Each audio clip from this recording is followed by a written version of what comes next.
Good evening. Welcome to the August 17th regular meeting of the Edina School Board. We do have a quorum this evening. I'd like to call the meeting to order. First item on the agenda is the approval of the minutes. We had a meeting on July 20th, a special and a closed meeting on July 20th, and also a work session on August 5th. Can I have a motion to bring those minutes to the floor? So moved. Second. It's been moved and seconded to approve those minutes. Any additions or corrections to those minutes as presented? Seeing none, all those in favor of approving those minutes, please signify by saying aye. Aye. Opposed? Motion carries. Any requests for individuals to speak this evening? We do have a recognition tonight. We'd like to welcome the girls' golf team.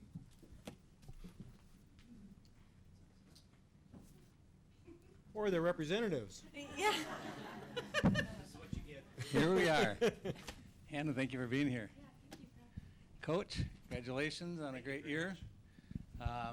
So we're going to replay a little bit of spring 2015.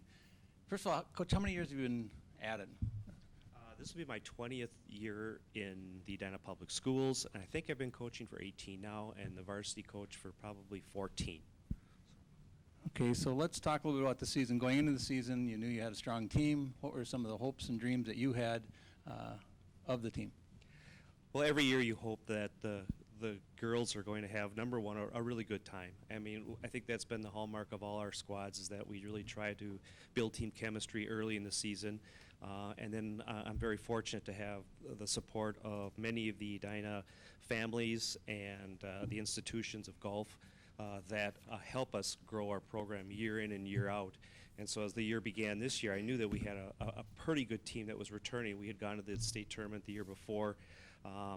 And this year I thought would be, I didn't really know it, to be quite honest. But after the first round, we played a tournament in Blaine, and I think we won by close to 70 strokes, which is kind of unheard of in golf. And I thought, well, maybe it was just a fluke, but then the next match came, and the next match came, and I have literally 15 girls that could probably play on any team in the state of Minnesota that could have scored for us this year. So when we got down to the very end, it was very difficult to pick 6 girls, but we were very fortunate and very blessed. Hannah, we know it was just unbelievably successful, and your individual success is amazing. But talk a little bit about the team experience. But golf is very much of an individual sport, and you're out there by yourselves. And yet, how does that work for a team, to create a team? Well, what I love about the golf team is, you said it's such an individual sport, so it's fun to come together as a team. And we just cheer each other on from the fairways, and we're able to kind of make it a team sport even though you're out there all alone. So that's fun. And talk a little bit, Hannah, because I know you had a busy summer. Talk a little bit about your experience, of how you continue to grow your game and improve your skills. Yeah, well, the golf team has been so great for that, because we get a lot of tournaments in, and I also do a lot of tournaments in the summer, so I've just been practicing a lot and improving.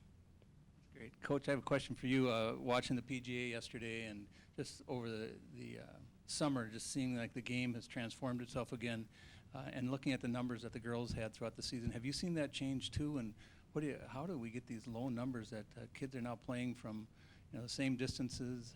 What do you think it all comes to? I think a lot of it comes from just early experience. Most boys and girls, they have opportunities to play golf at a very young age, and the opportunities to play competitive golf, I think, has really risen over the last probably 5 or 6 years.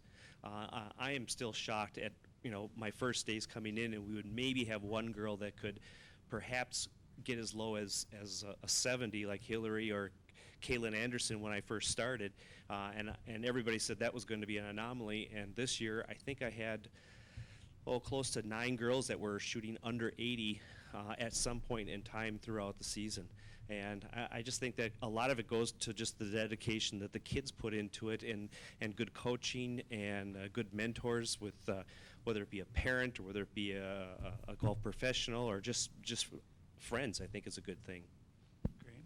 Hannah, I know now you switched to tennis. Mm-hmm. What's the feelings about the tennis team going forward? I'm really excited because my friend Katie Engelking and I are captains for both the tennis and golf team. So we started tennis tryouts today, and I'm really looking forward to it because we have a lot of great girls coming up. Great. Well, we're going to get a photo shot here of our golf representatives, and congratulations on a great season. Congratulations, Coach. Smile at the camera. He'll cut me out later, don't worry.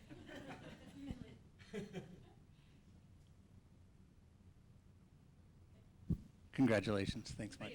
Good luck with tennis.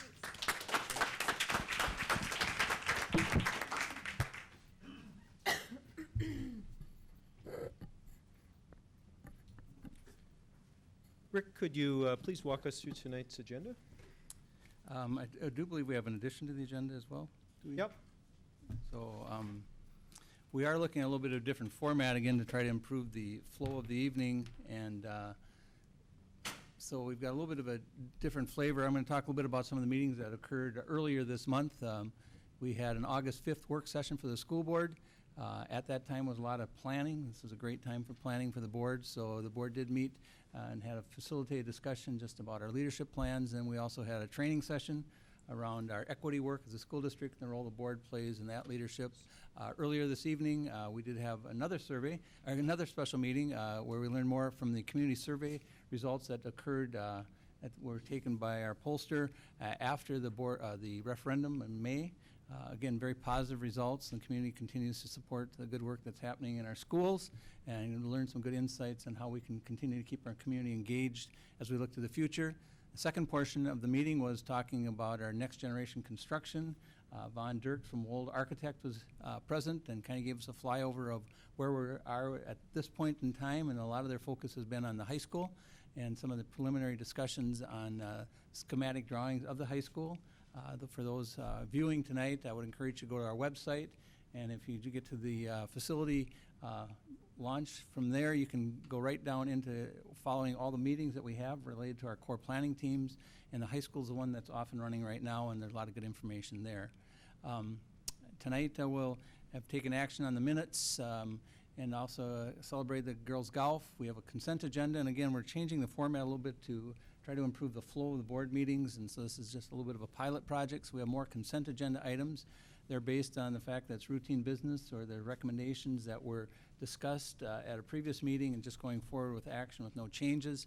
So you can see the personnel recs, the leadership action plan, the annual school board plan. So those complement each other. It's our annual action plan, which we talked at length at earlier this year. And then again, the board took a first reading in July. The school board agenda complements that and also takes care of all the routine items, but it does track our pacing as a school board going forward. We have our guiding change documents. These are things that the board approves, and that frames the problem-solving work that needs to occur as we look at some of our programming areas. The first one is around the birth through grade 5 educational program and facilities. So that'll help shape how we look at facilities in our elementary and early childhood programming. The second is a guiding change document we'll talk about a little bit later tonight in our action portion, but it's going to take a look at our educational delivery model and how we're going to deliver services into our elementary schools, kindergarten through grade 5, and the study that's occurring there, but asking the board to approve that because we did have a first reading with no changes since then. We're also approving the mental health and wellness study. This was shared with in May by the board and then came with a formal report at the July board meeting. We have a musical therapy contract. This relates to a special education situation where we're managing that. We did increase the rate of pay for student help based on change in the state wages. So now the wage for a student helper will be $9 an hour, and then I believe it's after 400 hours it jumps to $10 an hour. Then we do the commendations, and we give a recognition shout out to another gift coming back into the district to support our young people. From there, we do the reports. We have discussion items, and this is again where we'll have a follow-up where the board will take a motion, and then we'll have a report from Val Burke about her work.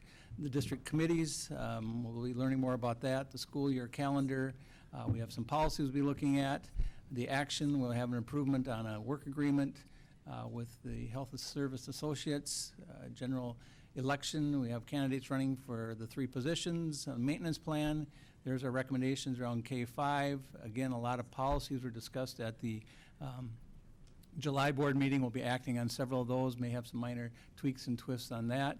And that would conclude our agenda for tonight's meeting. Excellent, Rick. Thank you very much. I have a couple of minor tweaks to our agenda. One is a big one, to insert action item H, which is a settlement agreement. And then on policy 717, page 1, also under action items, that would be G7. The first page is replaced. And then I have two other minor tweaks in the consent agenda. July 15th agenda items, tax increment financing is listed under July. If we could strike that. And then, because it didn't happen, so that's on page 80, just a simple strike through that. And then on the mental health and wellness study, there's a typo, and I just want to clarify if the "we" should be crossed out or if the line is missing. Page 95. It just says action, it says "we." And I don't know if it's an incomplete sentence or needs to be struck, or either way. Take a look. Can I get a motion to, May I amend your amendments absolutely. for the policies 717? It's not just the first page, it's the entire policy. We Oh, have- it's front and back, okay. Thank you. Do we have a guest on the study there, Randy? I'm on it. Just a "we," so. Should we strike it for now and then I would amend it strike later? that. Okay. Do I have a motion to bring that to the floor in a second? So moved. Any discussion or questions? Let's That is correct to strike that. strike the "we," okay. Any discussion? All those in favor of approving those changes to our agenda as presented, please signify by saying aye. Aye. Opposed, motion carries. We are on to our consent agenda. Can I get a motion to bring that to the floor? So moved. It's been moved and seconded.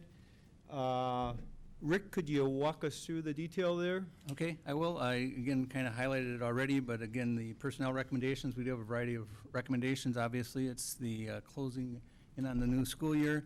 We have approximately 45, Randy, new teachers joining us.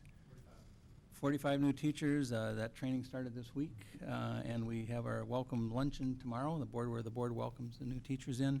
Those recommendations are included. The expenditures payable for August 17th. Again, I mentioned about the leadership action plan. This does take a look at our big three goals around personalized learning, around a comprehensive programming and partnerships, and action areas related to that, all assigned to different administrators at the district office level. Our board agenda reflects those actions as well as the annual actions that we do need to take. Chair Meyer and I continue to monitor those agenda items on a monthly basis and make adjustments as necessary. I did talk about the two guiding change documents as relates to the birth through grade 5 educational program and facilities and the K through grade 5 educational delivery. Both of those are part of our Next Gen strategic planning. I would ask for support on that. The mental health and wellness with that correction. We're excited about how that's going to move into action, and we'll be following up further board action as that moves into play. We did post and are in the final stages of hiring three new social workers. Is it two, Gwen? Two.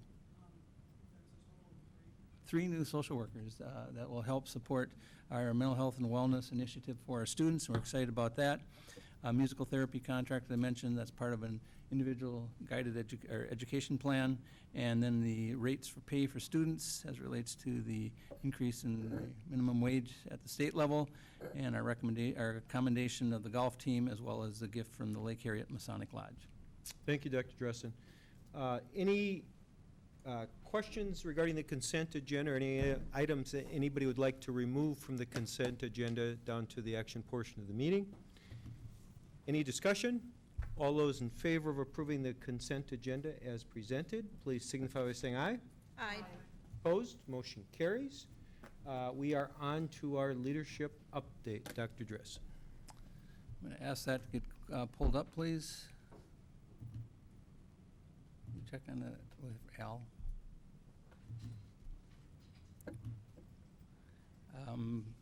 Again, we're in the planning stage. It's a busy time at the leadership level for the school district as we continue to get everybody ready for our students who enter the doors on August 31st. So this is a time of planning, and thank you, Mr. Al.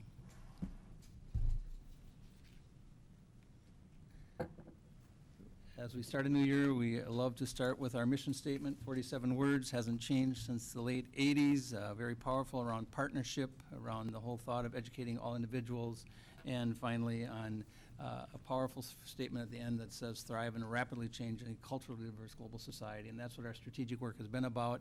We've tiled it down to 3 words, all of us working for all learners. That continues to be something that's important to the school district, and hope that everybody is aware of our mission, because that really does drive us. Our vision going forward, we're now moving well into our strategic plan, is not only having a national but international presence, and we'll start seeing how this can roll out for us. We have a strong national presence, we feel, but we do want to look internationally. And then the high expectations and preparing each learner to achieve success in college, career, and life. And as we like to say, it's not only preparing our kids for the 21st century, but literally the students who are in our schools today will be living in the 22nd century. So our programming has to really do a big reach.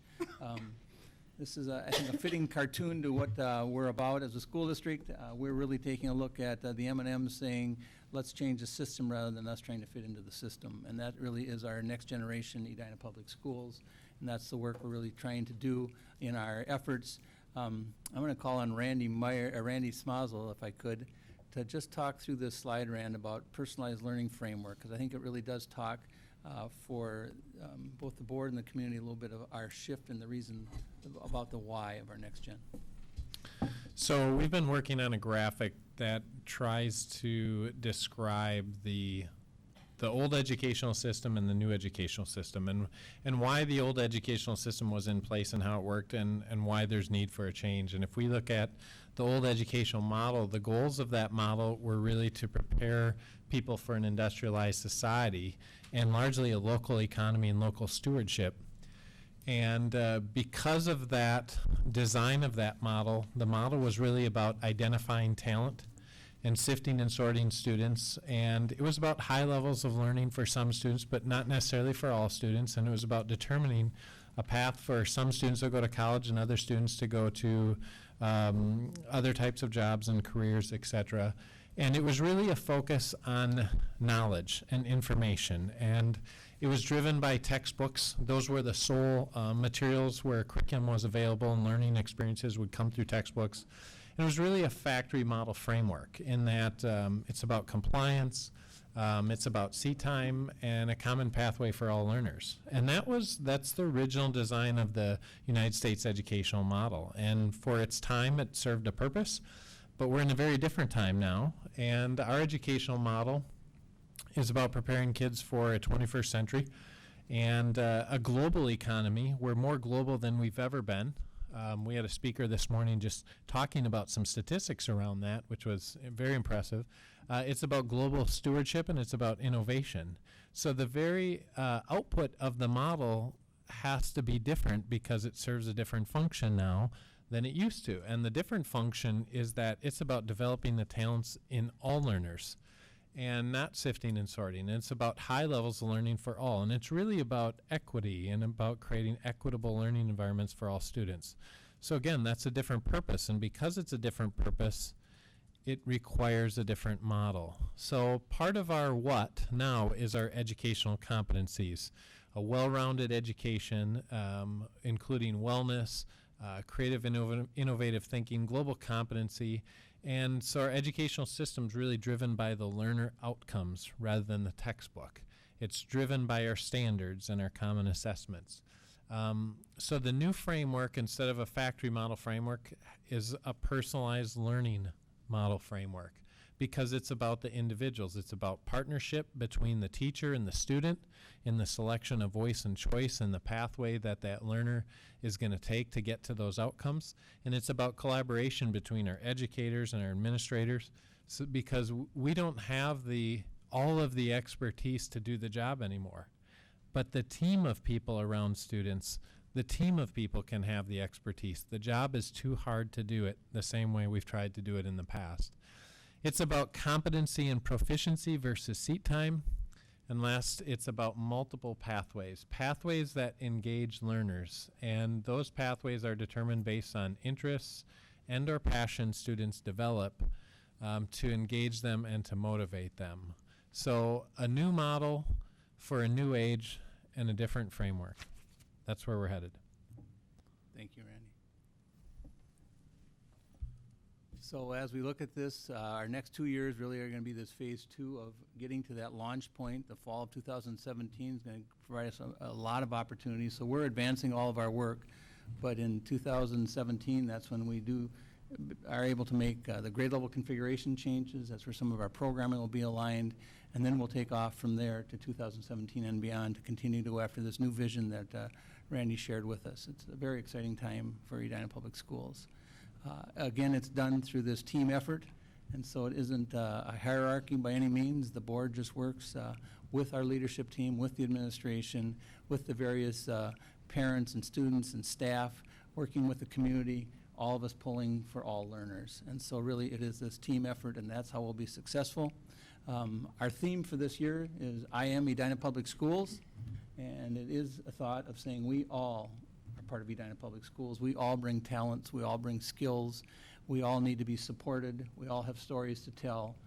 We really do need to learn and understand who we are and how we can work together to make great things going forward. And so the theme this year will be I Am Edina Public Schools. Construction plans continue to evolve. We've got 3 different focus areas, one around construction, looking at the construction project itself. We received an update from Wold Architect at the work session. The second is around educational programming. A lot of that work will be chaired by Randy Smazel. And then finally, the construction finance. And Margot Bach will be doing a lot of the finance work around that.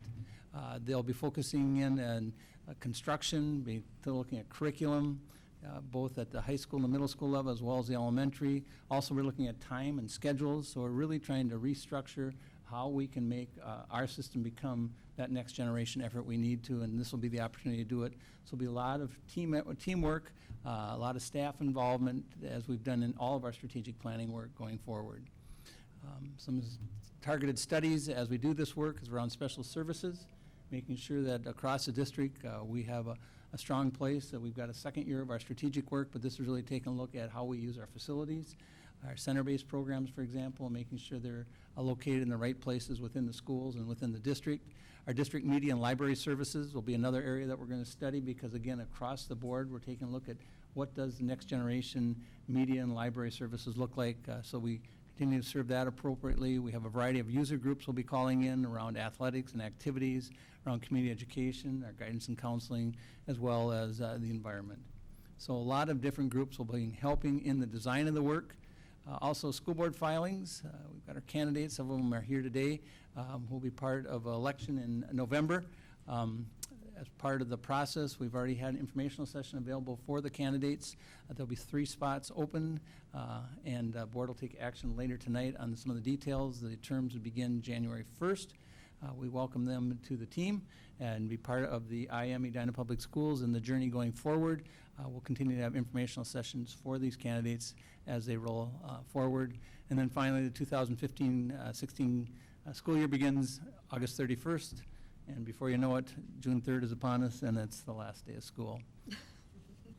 So with that, I would entertain any questions of anything we talked about or things that we missed going forward tonight.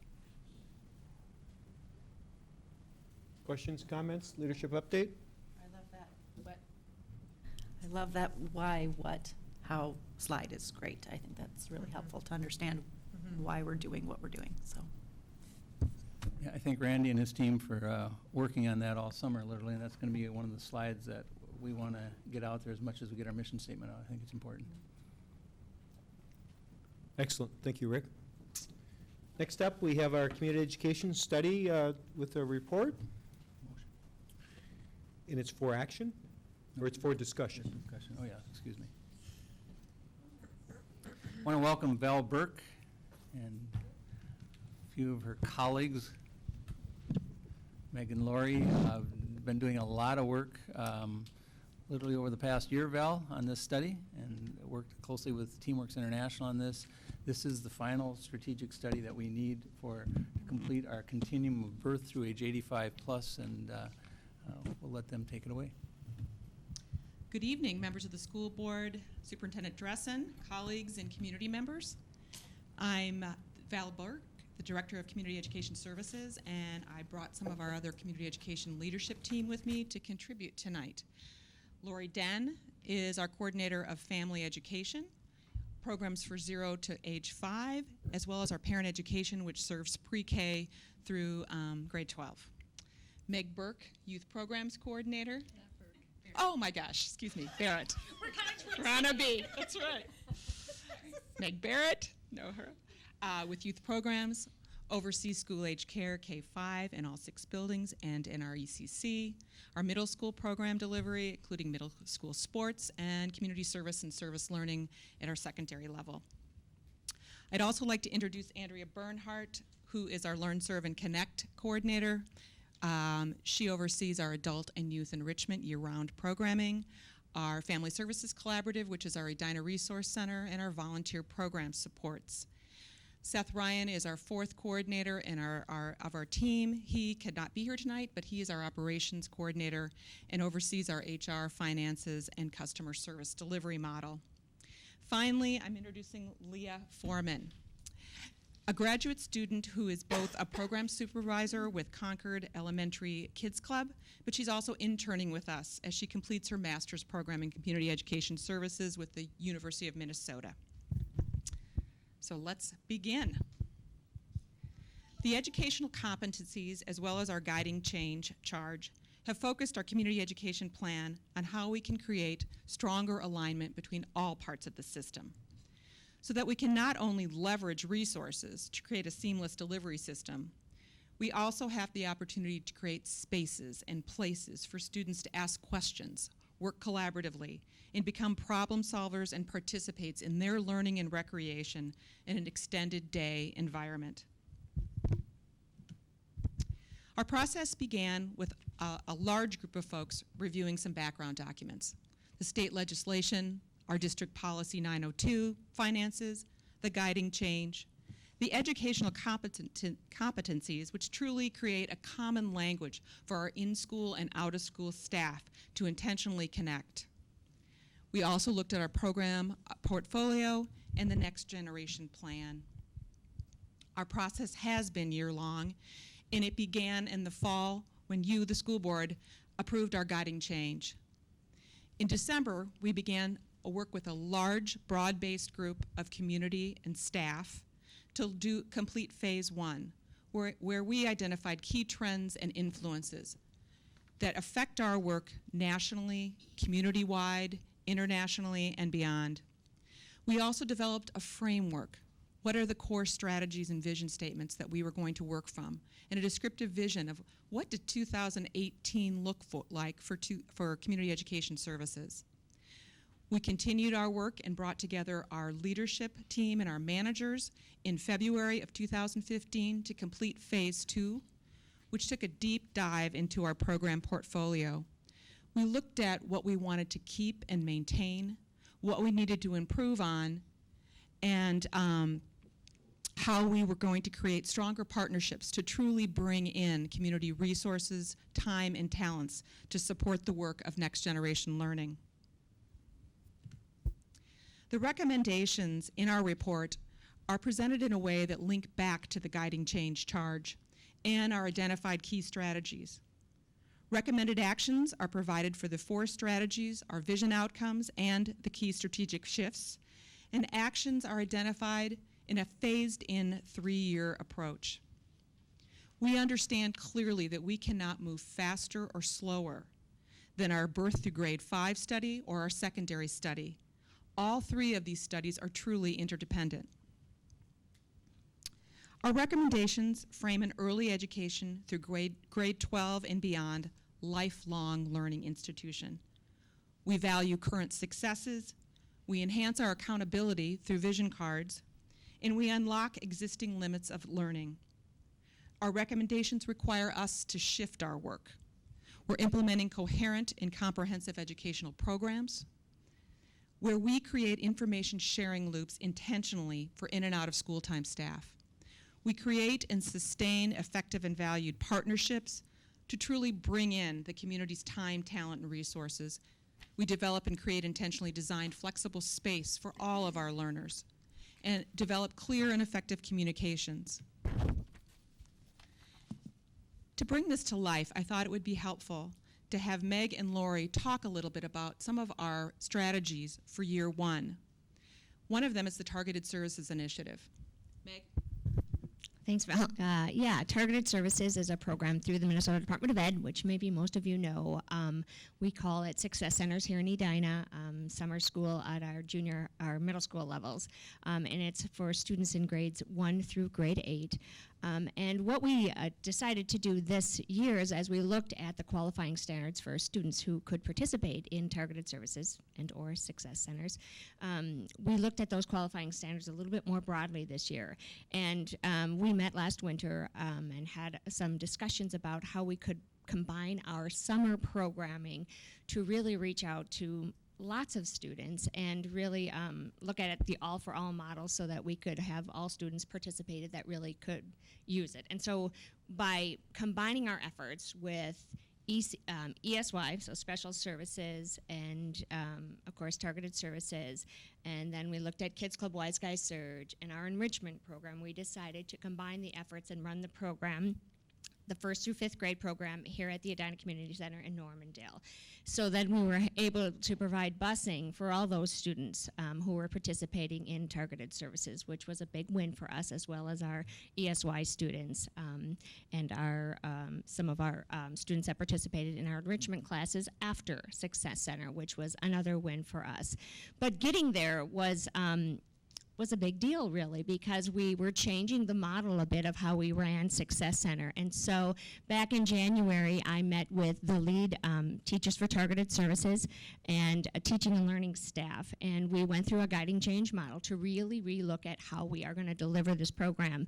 And it was fantastic, really. Everyone really stepped in. It was a great partnership, great collaboration.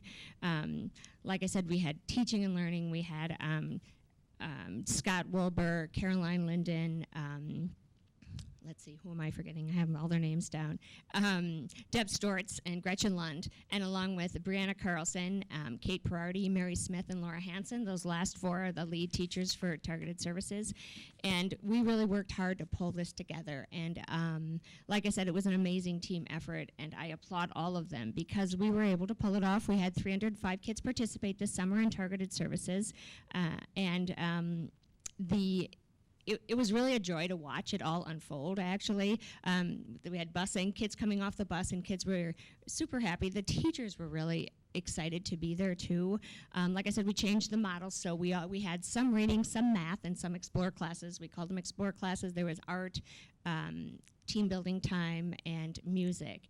And it really gave the kids, it was a real big sense of community. One of the teachers, we did a survey after for the teachers that were participating in it, and they said what they loved the most of all being in one location here at the Edina Community Center using Normandale Elementary, along with other programs that were also here. As you know, this is a really busy place. It gave the students the opportunity to really see their peers participating in other academic classes and things going on, so they really felt a sense of community here, and it really did feel like that. So that was super exciting. And since we also, ESY was also in the building at Normandale, that's our extended school year through special services, and targeted services ran Monday through Friday. ESY ran Monday through Thursday. So Friday, kids were getting off the bus, and we had a student get off the bus who happened to be in ESY. And I said, oh, ESY doesn't run today. And so I said, let's see what we can do. So I thought, okay, I'll try to call the parents. I called the bus garage, and they said, sure, Meg, we can have a bus come around and bring her back home. And I said, well, let's hold off a little bit because I want to be sure somebody's there so that they would know she'd be home for 3 hours. And so left a message with the family and wasn't able to reach anyone at that particular moment. So Mary Smith, one of the lead teachers, was there too, and she came up and she goes, wow, we've got a great class going on. They're doing a cooking project. They could use some extra help. So here's this 7th grade student who was, here with us, ended up volunteering for the day on Friday. And after the day was over, she got on the bus, before she was getting on the bus, I said, gosh, did you have a good time? She said, I had a great time. Can I come back? And I said, I'll look into that. And sure enough, we chatted as a team and talked to her mother, and her mother said she had so much fun, she really does want to come back. And so then we set it up so she could volunteer the next 2 Fridays. And it was a win for everyone, really. She really did have a great time, and she was great with the younger kids. And so that was just super fun to see. And so we were just so glad that we were all together and that we could make that connection. That wasn't planned or anything, of course, but it was a great connection for everyone. No, that's great. Thank you. Lori Den's going to talk a little bit about our recommendations for early childhood family education and early childhood special education as we work together to try to figure out space and delivery. Thanks for having us. One of the things that we are going to focus on and are really looking forward to is the early childhood core team planning group that will help give us input and direction for the future. After that study has happened, we will follow some of the same guidelines that the other studies have offered, and it will give lots of different opportunities for thinking outside of the box as far as what could a more integrated program in early ed look like. And so we're very excited that we have a lot of interest from the community and from staffs about that piece. We've worked for a long time well together in our on the first floor, and we're just grateful for the opportunity to look more cohesively at how we can make that experience feel like it is a singular, seamless experience for every family that comes to the early ed program. So thank you very much. They really tell the story best on some of the kind of program shifts that we're trying to do to really move forward the next generation learning plan for community ed.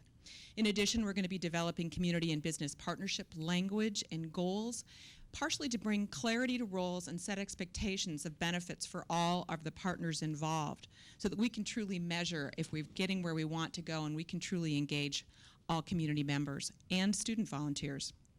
And then we're working on a temporary facility space plan during construction that'll help us prioritize what programs and services will be delivered. We know, as we conclude, that we have a community that values and expects high-quality learning experiences and opportunities for all ages. We know we have a community that expects us to have our buildings open and available for community use. And finally, we know that we have a community that expects us as learning professionals to listen, evaluate, and adapt our programming to their needs as trends and influences dictate. Our hope is that this phased-in plan, along with the birth through grade 5 study and the secondary study, can put learning as the constant, where time, talent, funds, and spaces truly are the variables. We're excited to be a part of this plan. We thank you for your listening attention, and we're open to any questions that you might have. Questions? I do want to thank you for the report and for all the work you've done on this study, and I particularly commend part of the goal that's outlined in the guiding change document to provide a seamless delivery model. This is something that I'm seeing unfold as we start to implement some of the recommendations from the secondary study and consider the birth to grade 5 recommendations. I know it's something that we can do, but to be able to accomplish it with community ed is a particular strength we've had in this district and community, and I just know it's the right direction. Thank you for all the hard work. Yep, thank you. And as I've always said, I mean, community ed is the hug around the district. I mean, it's our birth, it's our 100-year-olds, it's everybody. So it's really exciting to see this.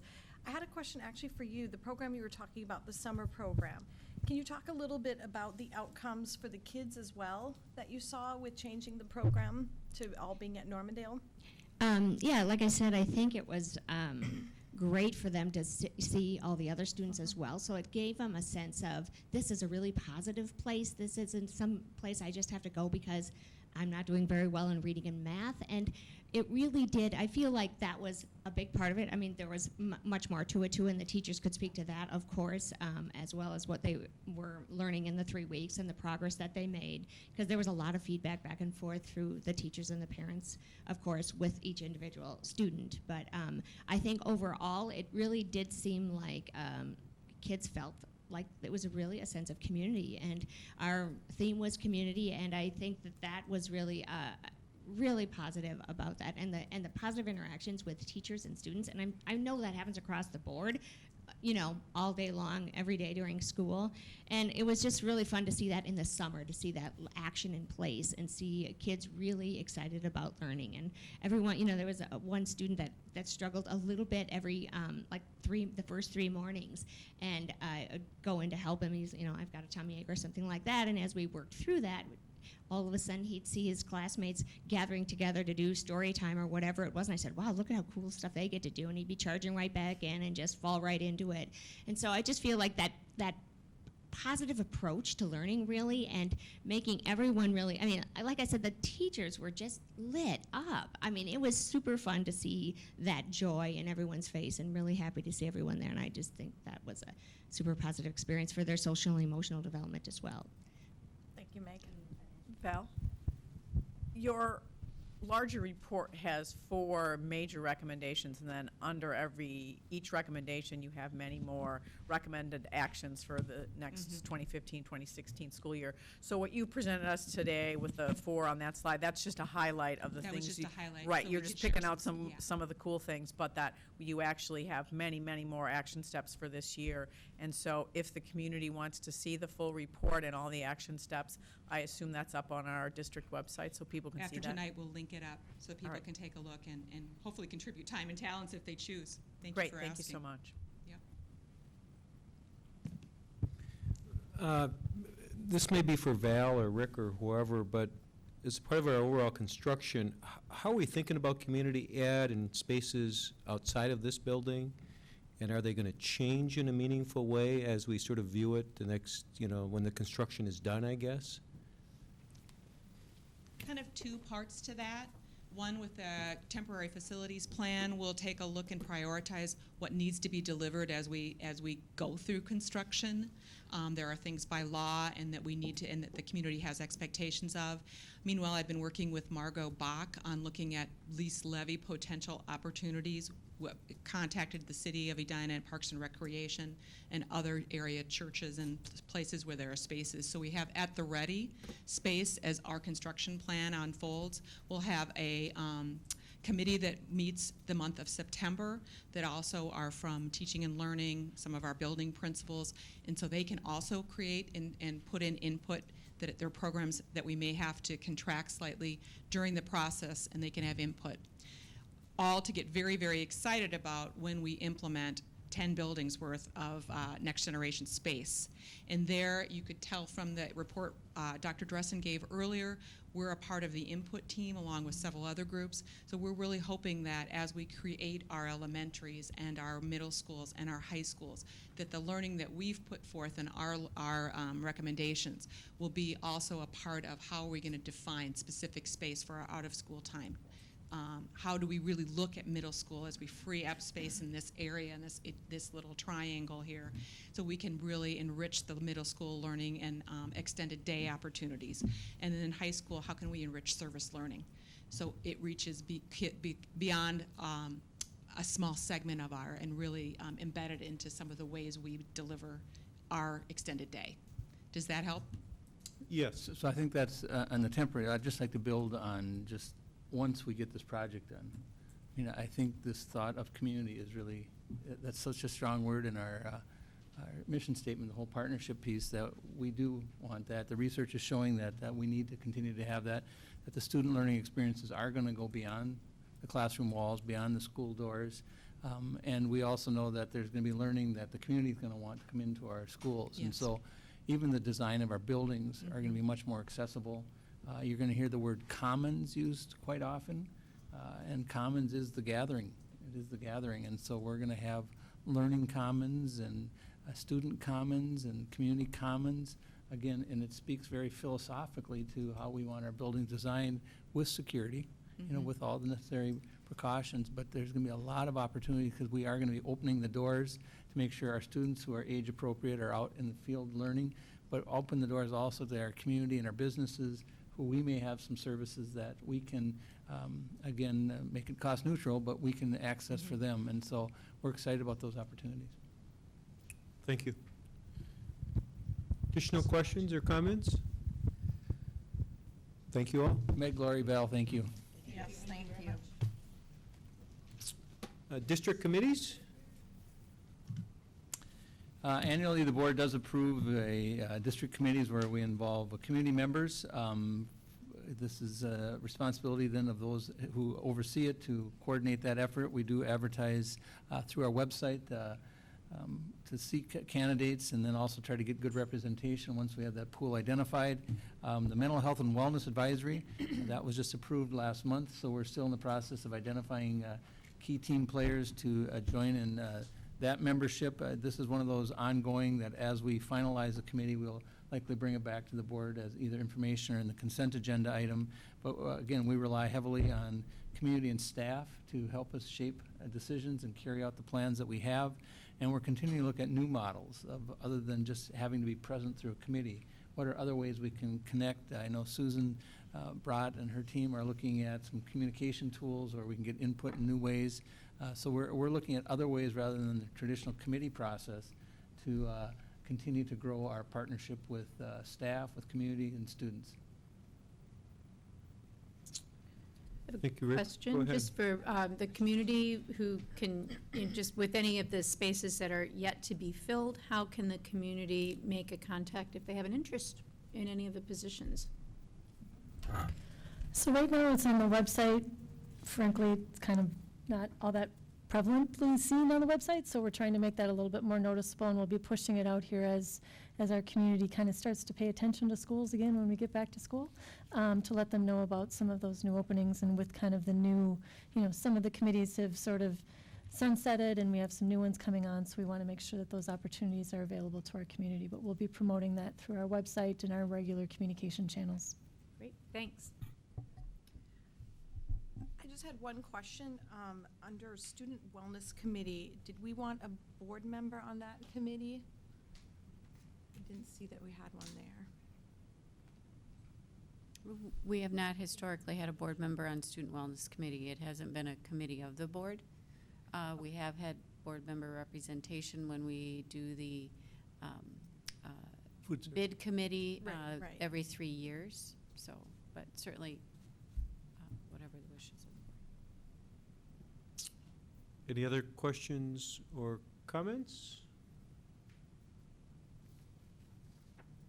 We'll move on to the school learning year calendar, 16, 17, 17, 18, Gwen's favorite subject. Yes, it is, and it's that time again. Our committee, our task force met last year and created the calendar for 2015-16 school year, and we requested that that we have the opportunity to look at a 2-year calendar the way we have in the past. We have talked about some of the parameters as they are outlined, and would welcome any feedback and final direction from the board so that we can begin meeting in September. And the board did have a lengthy discussion at their July work session about this, but this will be the first time we bring it formal to the board for discussion.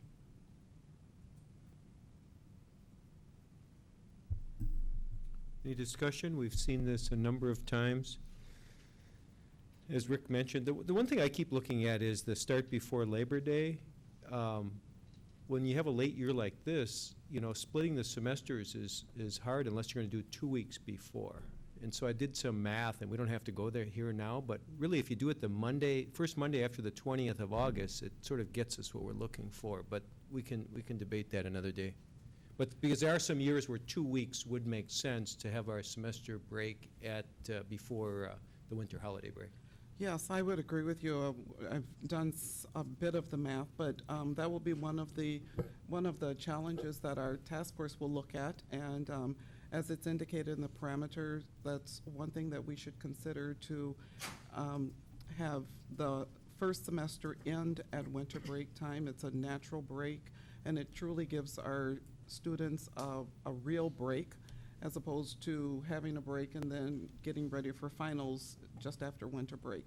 So that is something that we will look into, and we started working on that. We were quite excited about working on it last year, and we will move forward with trying to come up with the proposal.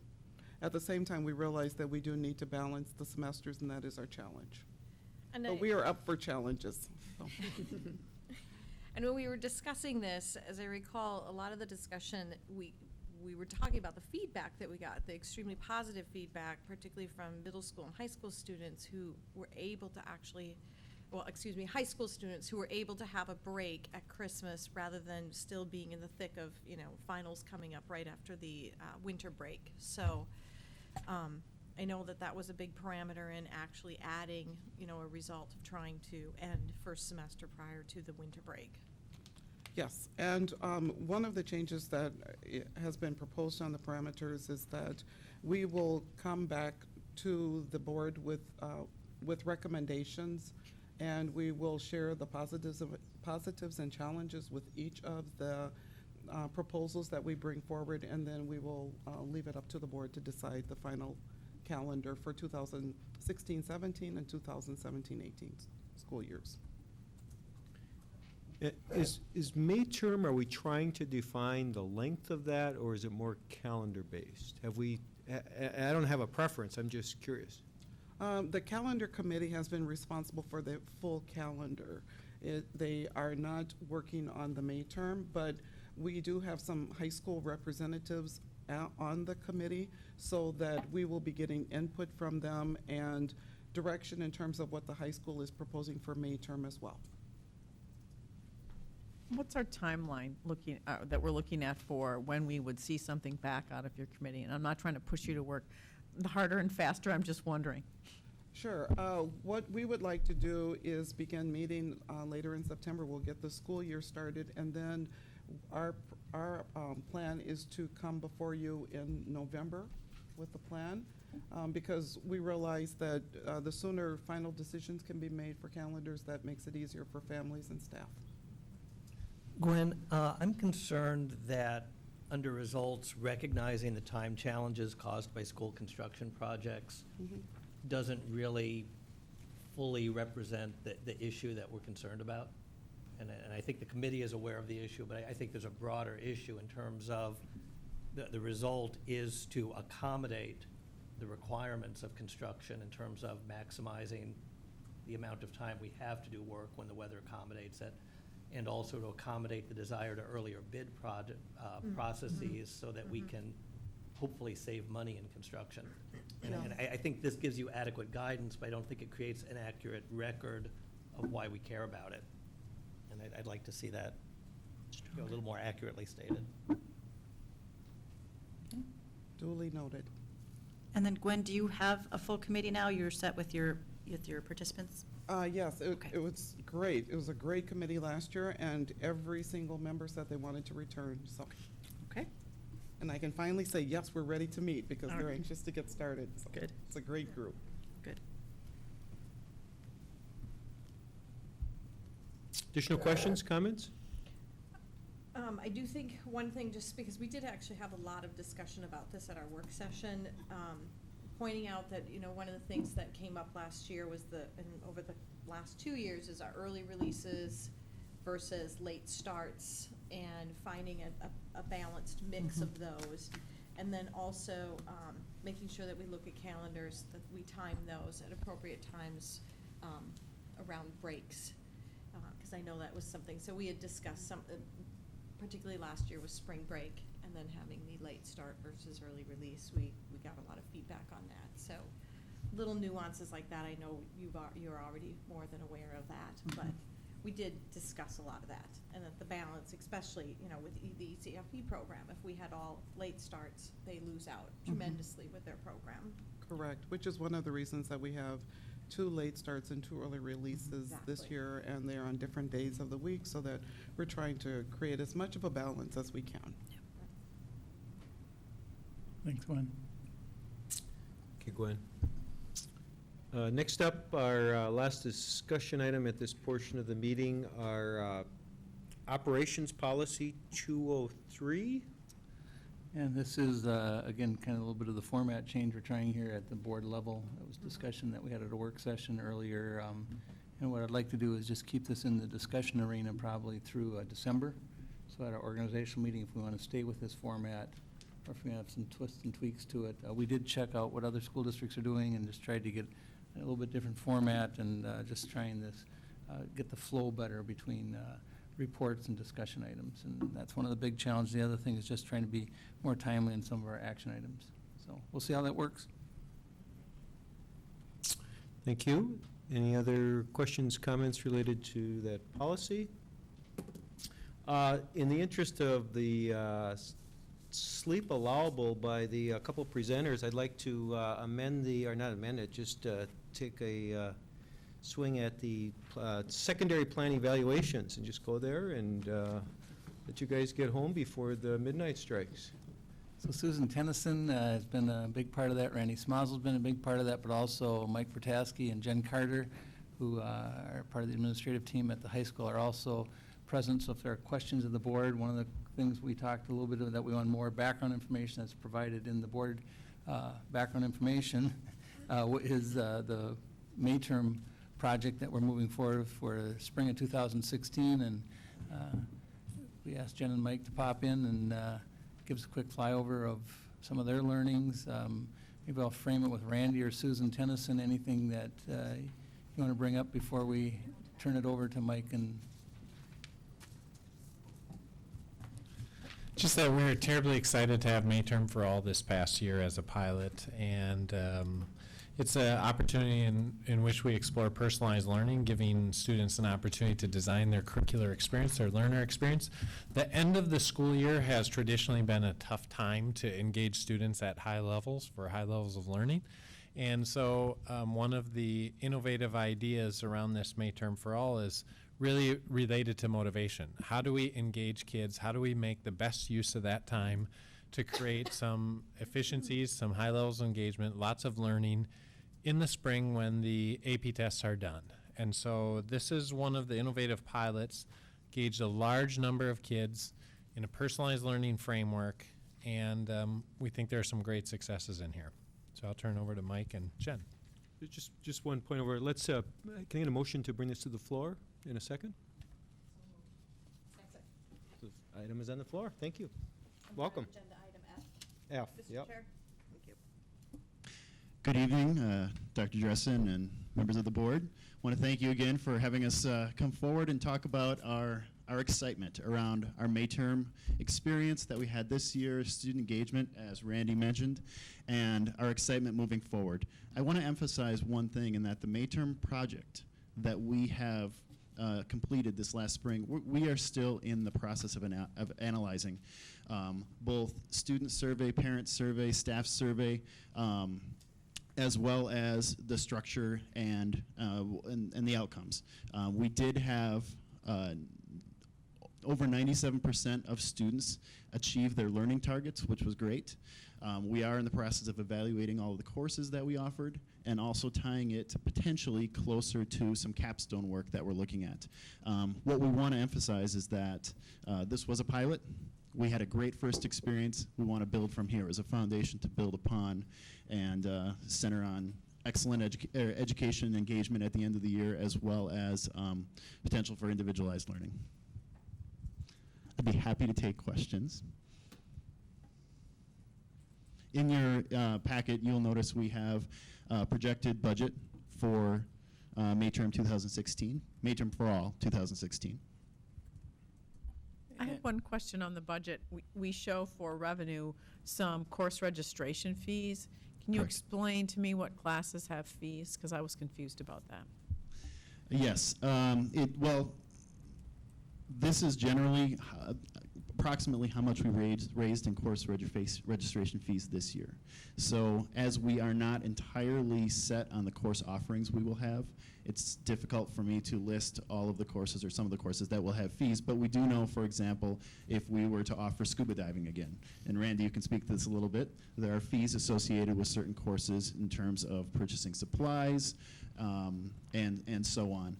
There was a course in which students built and operated drones. Well, there was a fee associated with that to purchase equipment.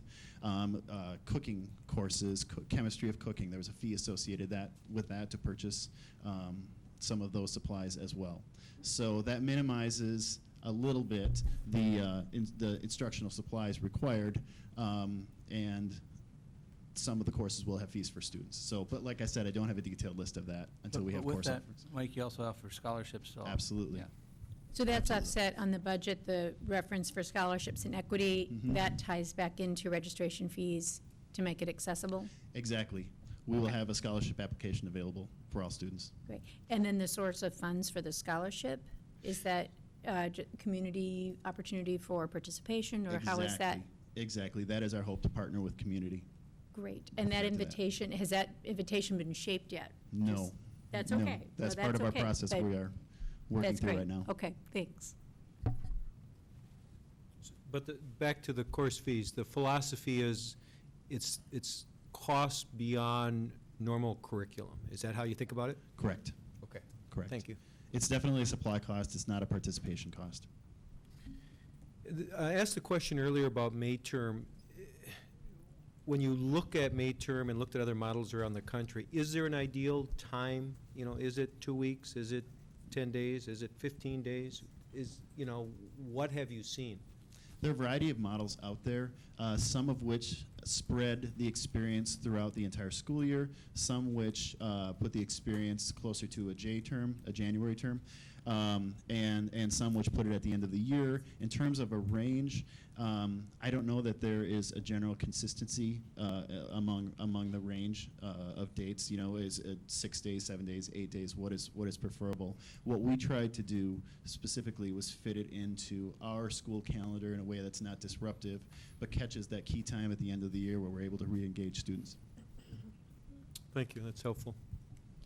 And I'm wondering if either of you could just capture for the community who hasn't had a student with this opportunity to participate in a May-term experience, what is the value back to the students? When we completed this project, how would you compare their engagement with learning and with what they participated in with not having it? Walking around the building to see all of the different opportunities that we provided students was so rewarding, to see at the end of the year that they could explore something new that they wanted to be engaged in. So that ranged from women's self-defense to building a drone or reading a novel and discussing it with a small group. There were so many different things that we offered that students got to be able to check out at the end of the year and explore something new to further their learning. And many of the students have decided that that's something that they enjoy, and maybe it's something they want to take up in their as a hobby or something they want to bring into their life. Great, thank you. The one thing I'm not seeing here is, I know we had several trips with costs associated with those. Is that in a separate budget, or how do you think about those fees? That is not included in this budget, as we haven't determined yet what those trips will be, so we don't necessarily have a cost associated with those. But for that would be a cost that, like a field trip, would rest with the student. I think it would be helpful for us to, in the future, even for this past year, see what those costs were, so we're understanding what these activities are costing the students in the community. I think that more accurately reflects what really is going on within the program. That's a good point. We will And do I that. realize that those are coming from a lot of different areas, but that might be helpful. And also the number of students that were going on those trips or who applied.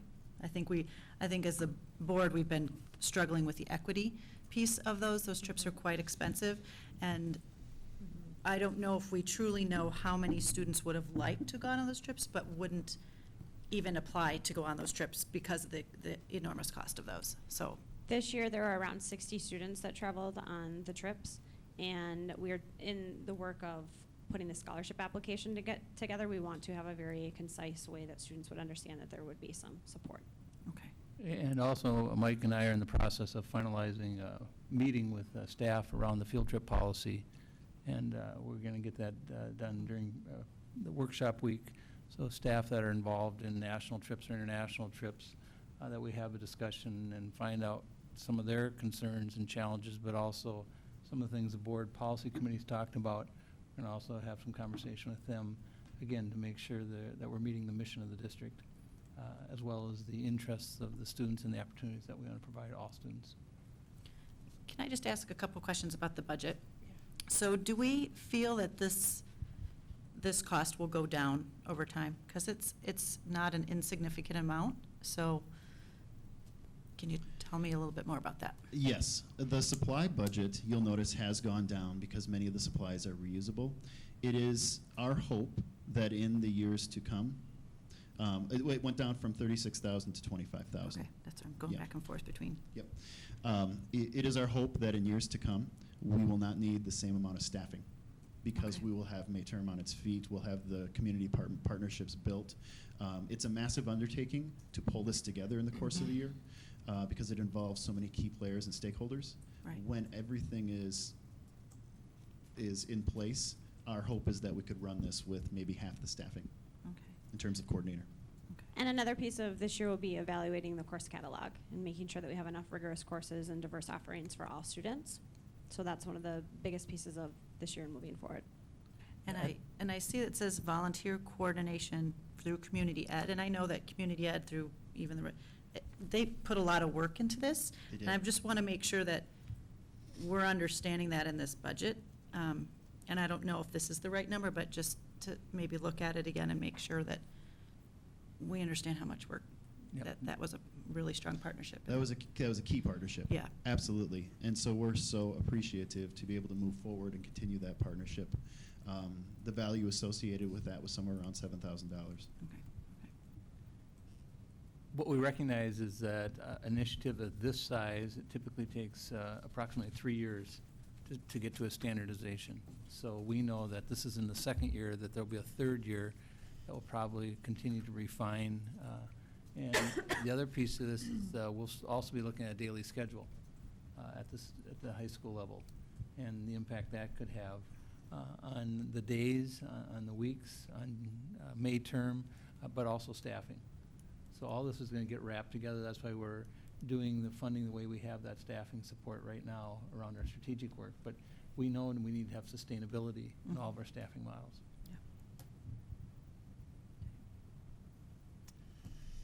Jen and Mike, thank you for your leadership. I know it was endless hours on your part as well as many others, Mel Puzzateri, and I know we've got another great team shaping up for the 2016 May term. But thanks for coming in tonight. I'd like to take this opportunity to thank you all for supporting us on this journey.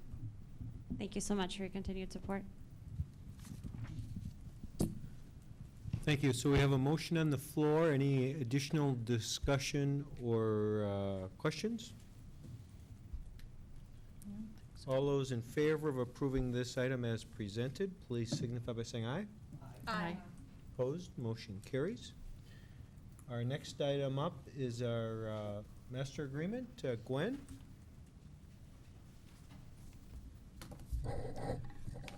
Yes, we're pleased to announce that we have a tentative agreement with our Health Service Associate Organization. And the modifications to the contract is that they would have a 1.5% increase year one, which is this year, and a 1.5% salary increase year two. There would be no increase to the health insurance for year one because our rates have continued to be modest. And beginning January 1st, 2017, there would be a 3% increase for health insurance contributions made by the district. The other change is that, as with many of our contracts, there are 3 personal leave days, and this group has had 2 personal leave days for many years, and it would be increased to 3 days as other as other bargaining groups have. The total increase is 3.35%, or about $14,000, which is in the guidelines of the parameters that you approved last spring. I will entertain any questions. Thank you, Gwen. Can I get a motion? I sort of jumped past that to bring this to the floor. Second. It's been moved and seconded on the floor. Any specifics for Gwen or general questions regarding this? Sorry about that. I just sailed along. when No, you I called said my name. Gwen. It was my bad. Anything in here at all? Seeing none, all those in favor of approving the health service agreement as presented, please signify by saying aye. Aye. Motion carries. Next up, we've got our notice of general election. Can I get a motion? So moved. Second. So moved and seconded to approve our election of school board members and calling the school district general election. Any questions, comments, discussion, background? This is just a resolution that we're required to submit, I believe it's 74 off the top of my days ahead of time. So it's part of the requirement in the whole election process, the next step that we have to do. So no changes from previous years. Thank you, Margot. Any questions, comments? All those in favor of approving the notice of general election of the school board, please signify by saying aye. Aye. Opposed, motion carries. Next up, we have our long-term facilities maintenance plan. Can I have a motion, please? So moved. So moved and seconded to approve the District 273 long-term maintenance program budget. Who would like to start? Facilities, Margot? I can start. So the, I thought the agenda items were flipped around, but this is fine. So the 2015 legislative session created long-term facilities maintenance revenue, which really combines multiple sources of revenue that districts have received in the past. And some, so it's health and safety. Some districts who don't qualify for alt facilities have received deferred maintenance, and then alternative facilities. So in order to combine all this, they've come up with a new reporting system, which in the long run will simplify how we report to the state. It's new within, because of the legislative session, they got out the details within the last few weeks, and this is a required approval. So what I did was take the plans that we have already approved in our 10-year plan a year ago and incorporate it into their new format. In addition, they're requiring input in terms of, on the revenue side, our bonding plan for alternative facilities and also our pay-as-you-go estimates. All of that, we work with our financial consultants. It's been a part of our alternative facilities conversations and also our recent bond conversations, because we look at all of our overall debt and how we're going to fund our long-term debt. So all of that is everything you've seen in a different format, but now combining it into what the state is requiring for this new format. We did visit about it in Facilities Committee. The next agenda item relates to this legislative change for 287. They also have the requirements. We did not talk about that in Facilities Committee, but they have the same requirements. So what we will do then is we will see this look a little bit differently in our levy certification when that goes to Finance Committee in September. There'll just be some line items that we haven't seen before or in a different way. So for example, we've usually seen a health and safety levy separate. That'll now be combined into a long-term facilities levy. So we won't see certain things separate like we have before. But we'll go through that in Facilities Committee, and that'll be a different approval as we move forward. So I would answer any questions that you have, or Facility Committee members, if you have anything to add.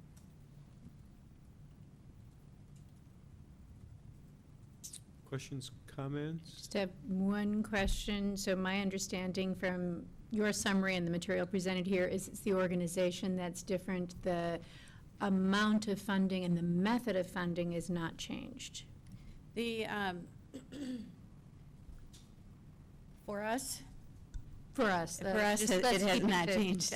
Thank you. This also is statewide is opening up long-term facilities maintenance to more districts to have it accessible to them. We have had alternative facilities acceptable, or, we've been able to tap into that because we're one of the 25 or 26 districts in the state that has been able to do this. This expands that, and also has a possible state aid component to it, but we don't qualify for the state aid component. But funds are still restricted to the category for which they are designated. So, for example, health and safety funds don't move to another, to deferred maintenance and vice versa. No, they do not. We're still required to record from an accounting standpoint, code them separately in different ways, and the requirements and the restrictions for how you can spend those dollars stay in place. Thanks. So Margot, remind me, for a long-term maintenance, is this going to change our sort of review cycle as a district? Does it become an annual review and we're always looking at minor modifications as well as building out for this year out because it's 1 year older? So it will, every 2-year cycle will still be maintained. Okay. However, and similar to even under the old program, annually we do need to submit something to the state so they know what to put on our levy certification. So the kind of on the off year, we do provide an update. We don't change it in a major way, but we add in audited actuals so they can do levy adjustments. So like this is the off year, and then next year will be like the new beginning of the new 10-year plan that we extend out. So. Okay, so our process remains constant. Excellent. Any additional questions? All those in favor of approving the facilities maintenance, long-term facilities maintenance plan as presented, please signify by saying aye. Aye. Opposed? Motion carries. Next up, we have our intermediate school district 287 long-term maintenance plan. Can I get a motion, please? So moved. Been moved and seconded to approve the long-term maintenance plan for intermediate school district 287. Any background, discussion, details? They, as I said before, they have to meet their same requirements in terms of reporting to the state a 10-year expenditure plan and also revenue sources. Because they are an intermediate, that does affect all member districts. And so I have incorporated their projections or our plan. And actually, I think it's quite helpful to be able to look at their long-term projections for us. I haven't seen that before. Long run as a district.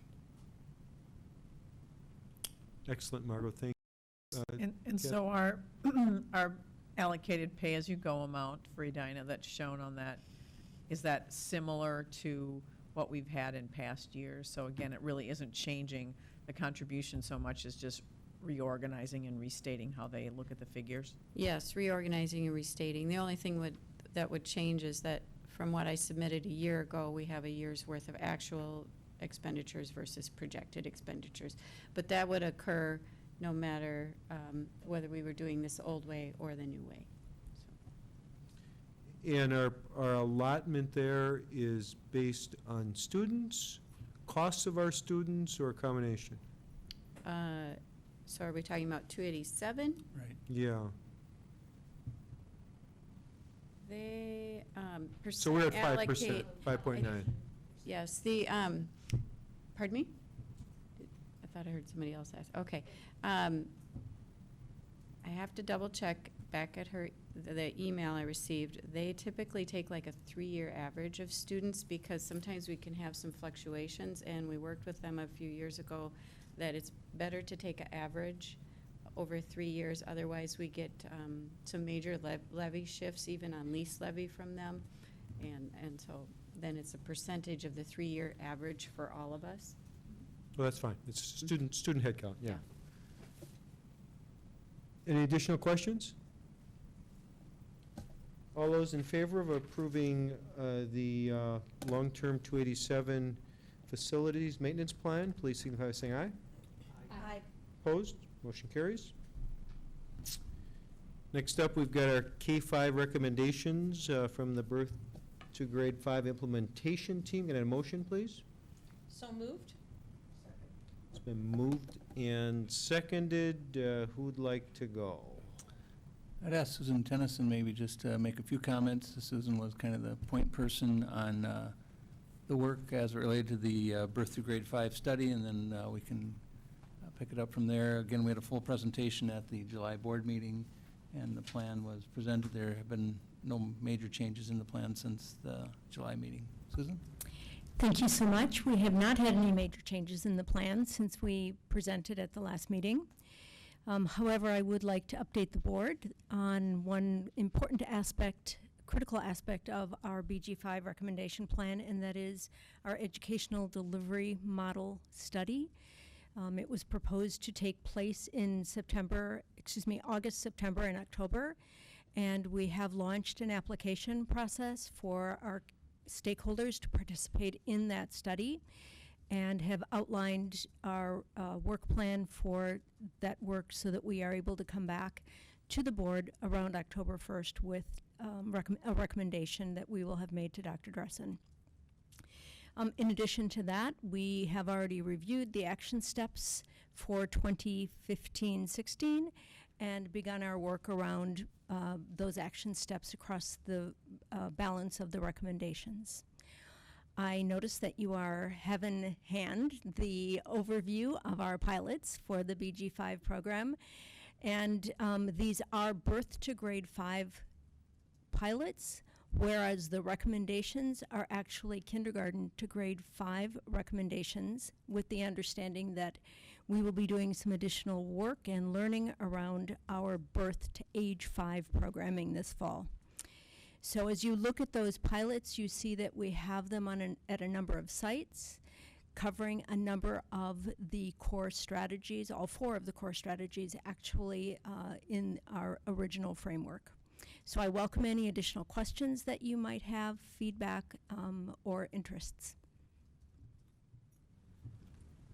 Thank you, Susan. I would support the action for us to take and appreciate all Susan's work and Randy and Gwen. There's a whole team of people. Val's been very involved as well. But I think this will be more of a living document than the secondary study. First of all, because the ed delivery component, that will probably bring a different action that we want to make sure in the end gets back into this plan, because we want this plan to be our base.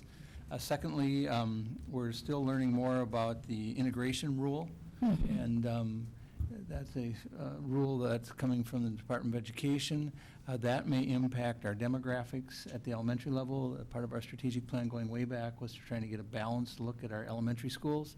And so I would think we would probably have some type of action once the integration rule gets finalized. We expect that now over, and Cathy actually heard a presentation on that last Friday. But that's moving forward. That may impact this study a little bit, and we'll want to take a look at bringing some action back to the board around that. And the final is the special education study that's being done around our center-based programs. And we might be looking at some different locations of our center-based programs based on space and based on continuity. So those 3 areas, I think, will keep this a living document. I think it's important, though, it stays within the plan. So we'll bring the entire plan back with revisions, but we're just not at a point, and yet we want to approve the plan to move it into motion yet this year. So that was our decision administratively.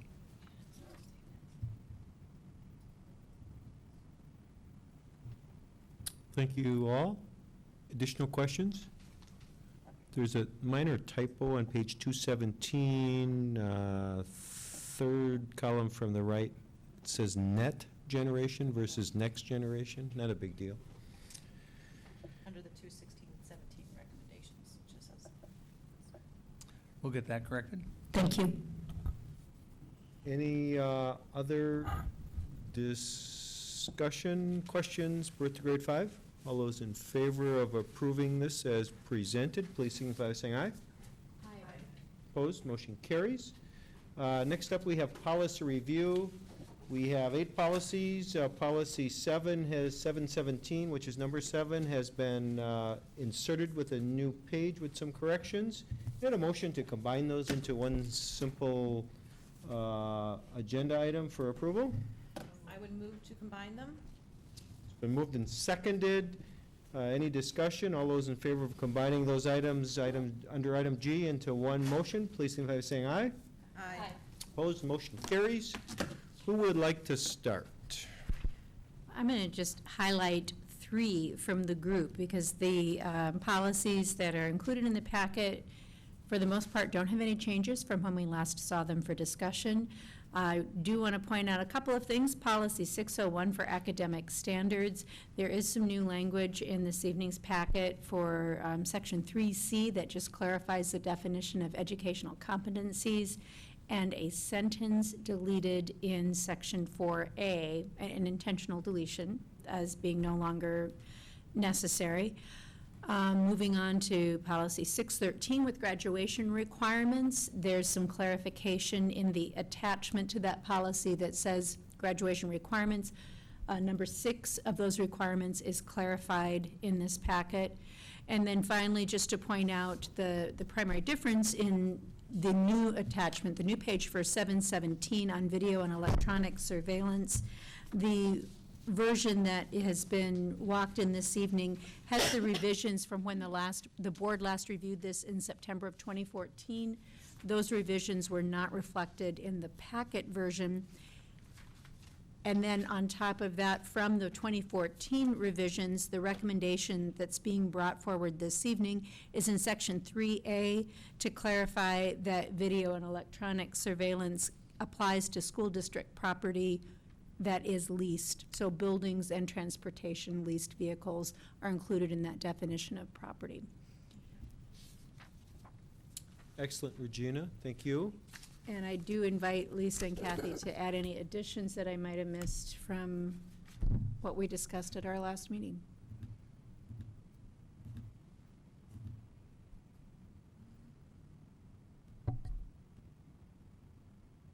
Any additional items? No, I mean, particularly when you're looking at 601 and 613, the appendices get really long and involved, but we tried to be very careful and clean those up so that we were working with current standards. A lot of that was like for kids who used to, who started 8th grade in certain years, and so there's just a lot of deletions, but it's just to bring it up to, so that it actually applies to students we have in the system. We just had a lot of old language that would apply to students who've long graduated, and so it seemed to make sense to take that out. So that's why you see a lot of deletions in those appendices. Additional questions, comments? Lots of work. Thank you all. Can I get a motion to approve all of these previous reviewed policies that are part of tonight's action portion, all under item G's, policies 1 through 8? All those in favor of approving as presented, please signify by saying aye.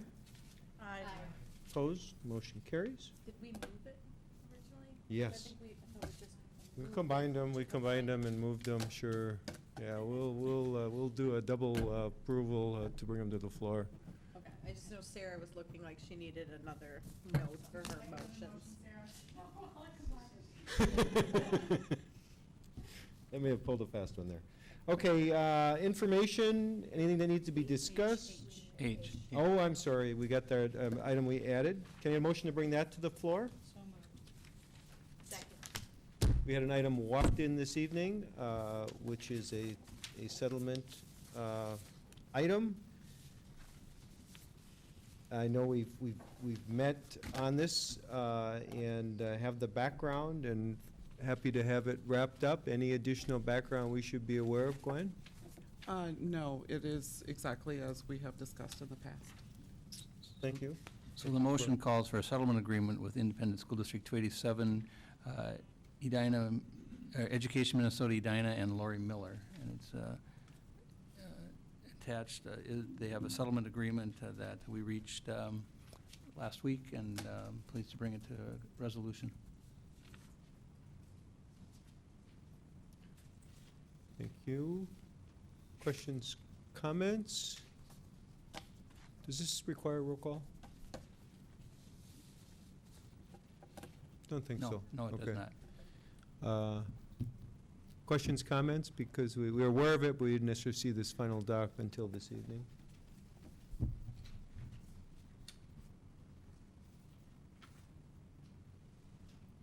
All those in favor of approving the settlement agreement? David, you're still flipping there. Any questions? Oh, okay. All those in favor of approving the settlement agreement as presented, please signify by saying aye. Aye. Opposed, motion carries. Sorry about that oversight. We're on the information. Any other information items anybody'd like to point out? We've got policy or health services annual report. We've got the student rights and responsibilities handbook, pretty standard items, and we've got a couple of policies. I think we should note that the policy committee is recommending that we pull policy 707 revised appendix 2, that what was contemplated by that was actually taken care of in policy 718. And so that was sort of changing an appendix in 707, but we have explicit language in 718, so we no longer are revising the appendix to 707, so that can be pulled from the information. Okay. And both those are scheduled to come up for approval next month? Are they just appendix, or they're just information? Appendices, so it's just for informational purposes, but that appendix is pulled and Okay. will not be changed. Thank you. Any other information items anybody wants to touch on? Any announcements? Committee reports? Closing comments? No, we don't do closing comments. Anything? Any motion to adjourn? So moved. Second? So moved and seconded to adjourn. Any objection to adjourning at this time? Seeing none, we are adjourned. Thank you all.